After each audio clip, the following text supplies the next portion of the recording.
Hey guys, welcome back to Paradise. So it's officially been 2 years now since we have moved into our truck camper, and it's been amazing so far compared to living in our little tiny Ford Escape. This has been a mansion to us and our rescue dogs. We've been loving it.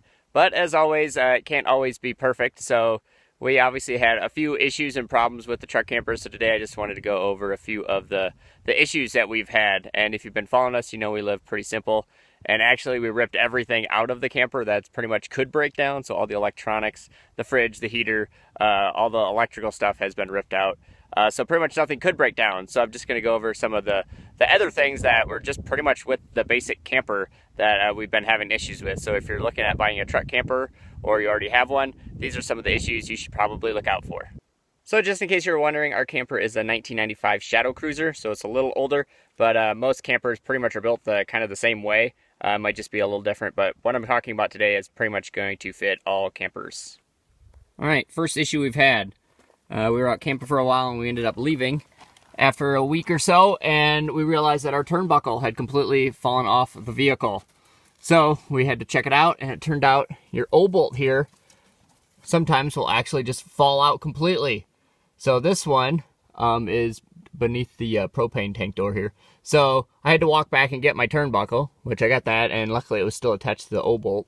But then, so the fun part was, which we don't use propane, so this is where we put all our dog toys at, but there we go. This had a piece of sheet metal over top of it, so you couldn't even get to like where the bolt was at. So I had a fun time of trying to remove all that. So once I got that removed, then I realized that the bolt down here, yeah, that one, had completely come off. So like the locking nut was not locking anymore. So this whole thing, all the nuts came off and the washer and everything, and the whole thing just fell completely down through, and your whole turnbuckle fell off. So that wasn't a fun experience, but luckily we don't really use this too much, so I could rip that apart and just rebolt it. So that seems to be holding now, but just a little heads up, keep an eye on that one, because they shouldn't really turn that much. This one, as you can see, doesn't really turn, but like some of these other ones, yeah, that one's starting to turn, so that means it's not as tight as it should be. So once that one falls off, I'm not sure what I'm going to do, because that goes into the actual camper there. So next one, this is probably the biggest one. We had an issue with these bolts up here. So as you can see, that one's kind of a jimmy rig there with caulking and other things. This is what it's supposed to look like. But for some reason, this one over here decided to, let me see if I can jump up there. This one decided to like twist, and the whole thing twisted and it busted through the roof. So I ended up having to push it back down and just kind of caulk it because it broke with the fiberglass. But so that was a fun issue. But as you can see, if you can see up in there, there was a piece of wood that got rotted out, so I had to replace that. And then there's an L bracket in the corner that holds the bar that pretty much raises the roof of the camper up, and it got twisted. So I'm not sure exactly what the problem was or what made it do it, but that was a fun fix. So hopefully we don't have more issues with that one in the future. All right, on to the next issue. We're inside here up by the front, and as you can see, this issue is mold. This is probably going to be pretty much the biggest issue with most truck campers. If you put this down when it's wet, it will mold. Anytime you're in moisture or anything, if you're sleeping in and it's cold outside, which we don't have a heater, so we usually just go south so we don't have to deal with the moisture, but every once in a while we do.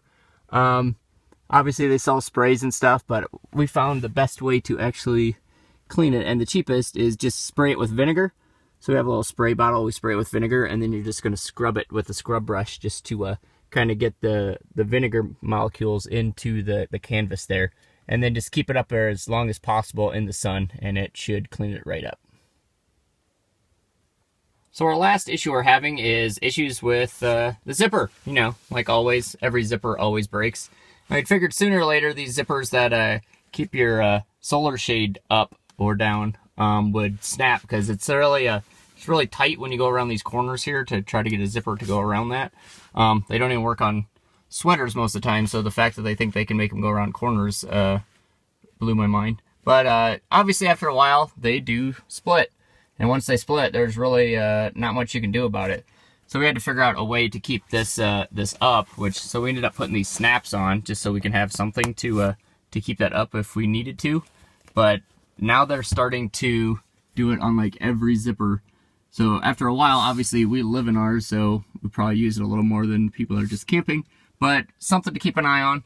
And then also, if you're in the sun a lot, these are starting to, as you can see that it's starting to split. Oops, maybe. There we go. The solar part's starting to split off of your actual canvas part. So it's kind of like being in a tent where the sun just kind of deteriorates it. So that's the next thing we're going to have to deal with. So once that breaks apart, I'm not sure exactly what we're going to do, but those are our issues. So there you have it, guys. Those are our biggest issues we've had in our first 2 years of being in our truck camper. And like I said, we don't have anything electrical that can really break down, so you might have more issues than that. We ripped all ours out just because it's an older camper. And 2, we don't use it, and 3, I hate dealing with issues. So we ripped them all out so then we don't have to deal with those issues. So now these are pretty much the few issues that we have to deal with, which I don't think there's really too much else that could really go wrong. So everything, again, that is mechanical or can move pretty much will break down onto you at some point or another.